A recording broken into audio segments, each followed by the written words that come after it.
நம்முடைய கர்த்தராகிய இயேசு கிறிஸ்துவின் நாமத்தில் உங்களை வாழ்த்துகிறேன். இன்று ஆண்டவர் நமக்கு தரும் அற்புத வார்த்தை ஏசாயா 53:5. அவருடைய தழும்புகளால் குணமாகிறோம். Isaiah 53:5. With his stripes we are healed.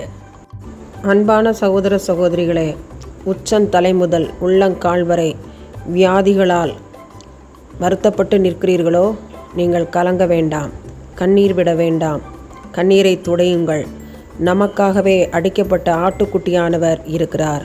அவருடைய தழும்புகள் நம்மை குணப்படுத்தும் என்று இன்றைய வாக்குத்தத்த வசனம் சொல்கிறது. ஆண்டவருடைய வசனத்தை சொல்லுவோம், சுகத்தை சுதந்திரித்துக் கொள்வோம். ஆமன். அன்பின் பரலோக பிதாவே, தர்மையான ஜெப நேரத்திலே எங்களை தாழ்த்தி உடைய பாதத்திலே ஒப்பு கொடுக்கிறோம். உடைய திருமுகத்தை நோக்கி பார்க்கிறோம். உமக்கு துதி ஸ்தோத்திரங்களை ஏறெடுக்கிறோம். பொருளாதார நெருக்கடியில் இருக்கும் நாடுகளுக்காக, தேவ கிருபைக்காக பாரத்துடன் ஜெபிக்கிறோம். ஆண்டவரே, நடுத்தர மக்களும் வறுமை கோட்டிற்கு கீழ் வாழும் மக்களும் மிகவும் பாதிக்கப்படுவதை நாங்கள் அறிந்திருக்கிறோம். சுவாமி, அவர்கள் உயிர் வாழ வேண்டுமே. அத்தியாவசிய பொருட்களின் விலை அதிகமாய் உயர்ந்து விட்டதே.